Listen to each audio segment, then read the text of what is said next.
Welcome to the Lavender Table, a web-based talk show for and about the LGBT community. And now, let's keep the conversation going with your host, Gary Elgin.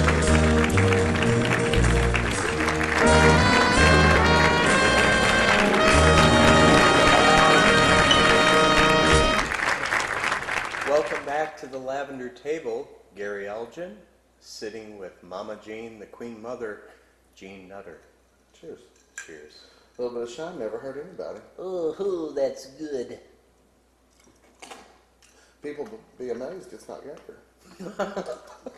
But I am well-rounded.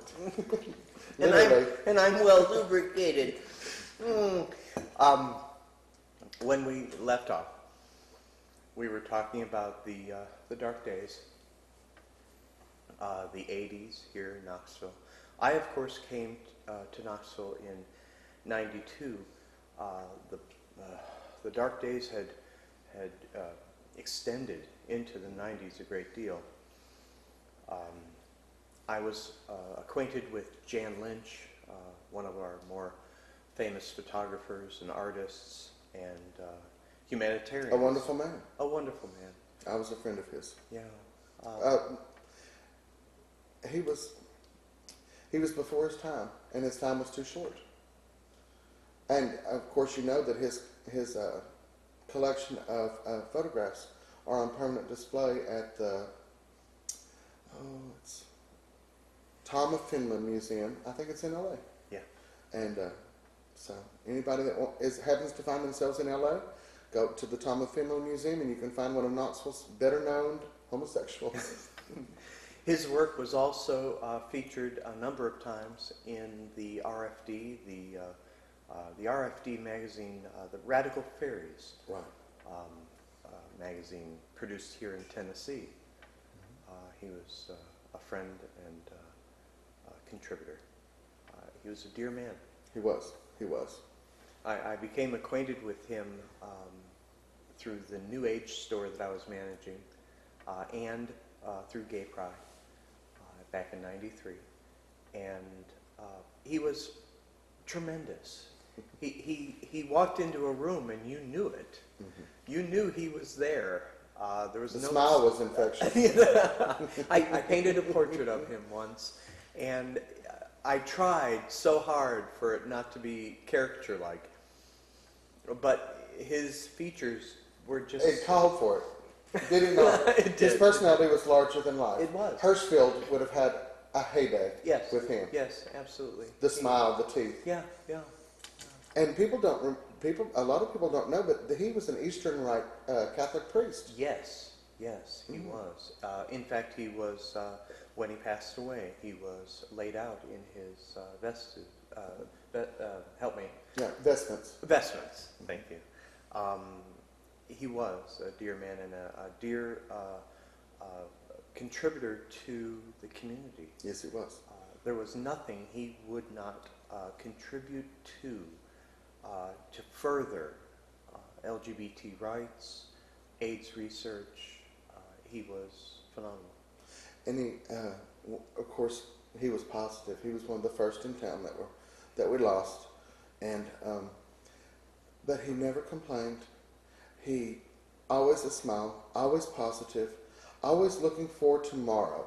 Could not wait to wake up in the morning. And let me tell you, there were those of us that we'd be at the bar and we'd be dragging out of bed at God knows what time.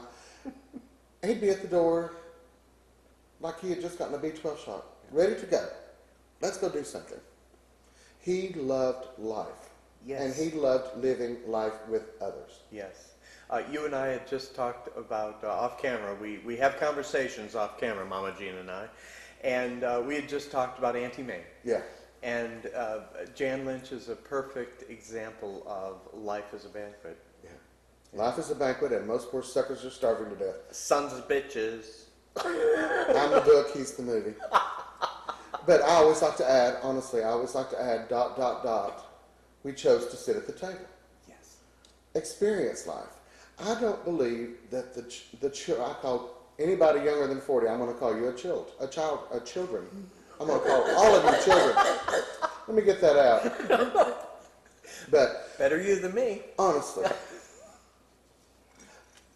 the newer generations, and I think honestly, Gary, it's because they didn't have to face what we faced. Right. They didn't have to face the fact that with monotonous regularity, the simple act of going to a night spot involved personal risk.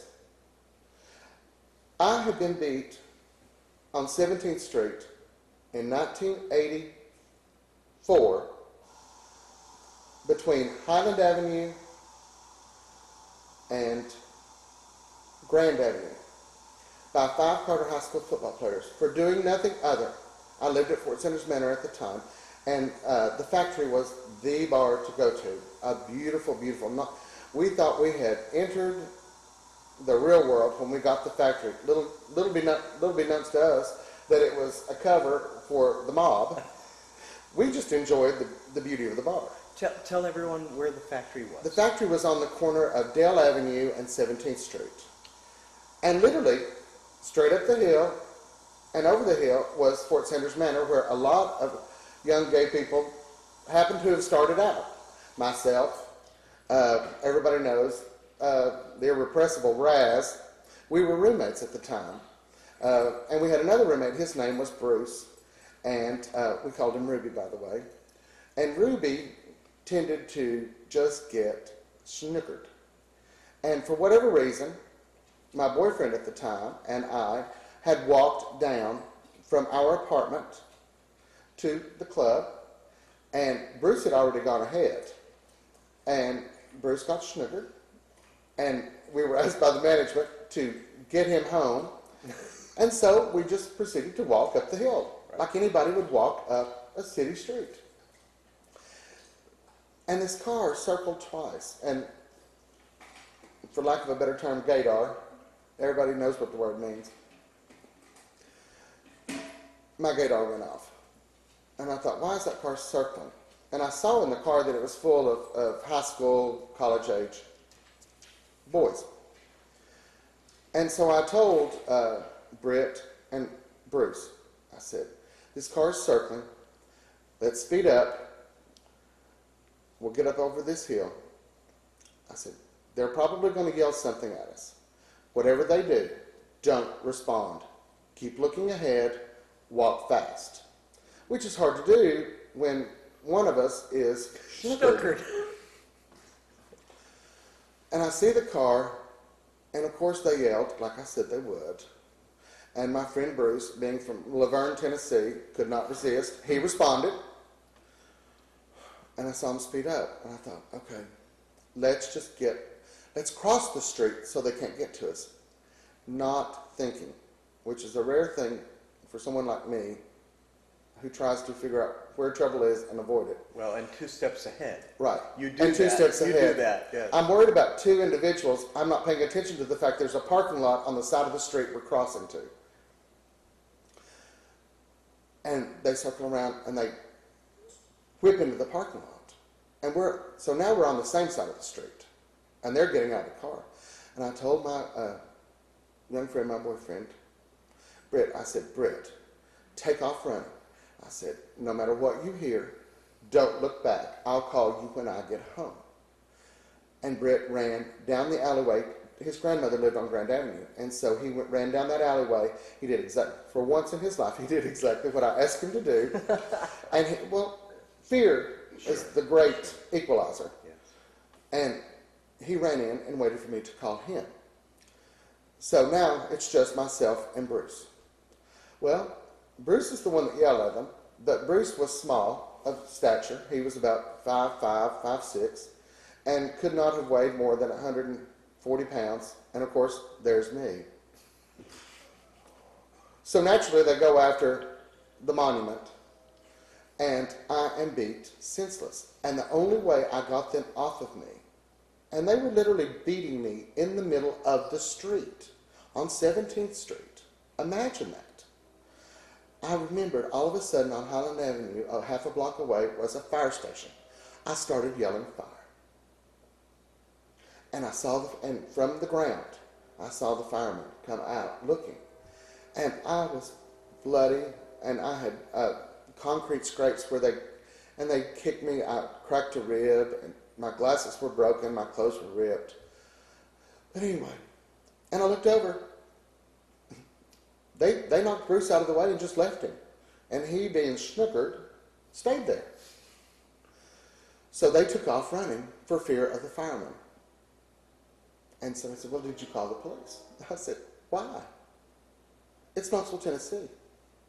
They're not going to do anything. 2 queers got beat on the city street. So what? And that's the way it was in this town at that time. Right. It's different. It's very different today.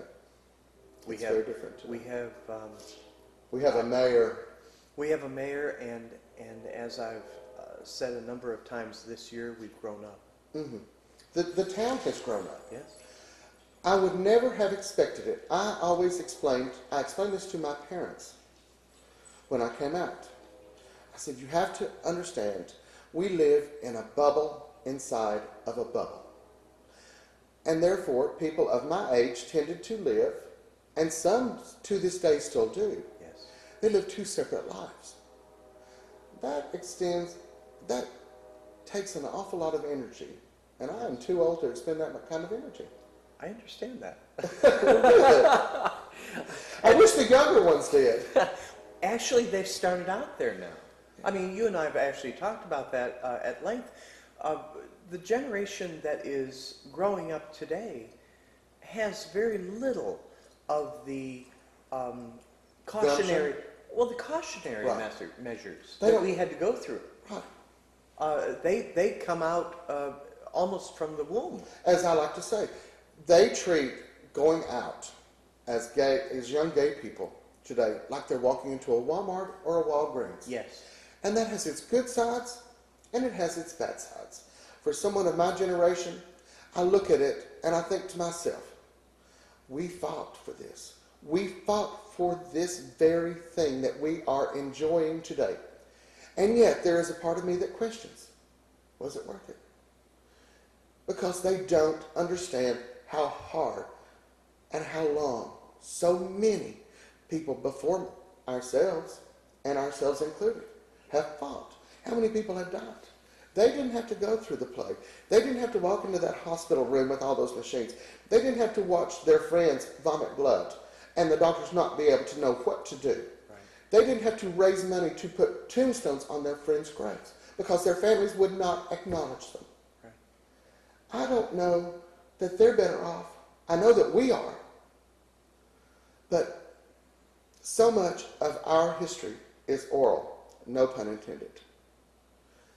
Oral, like the Irish during Druidic times. History was passed mouth to mouth. History was passed by the old ones telling the young ones, and the stories carried on, and they carried on, and they carried on. And with us, we're the bards. Absolutely. We are the ones to tell the young ones. I know. I feel so passionately about it. Well, and when I came around in '92 and I was involved with Knoxville Pride, we still had Heritage Night.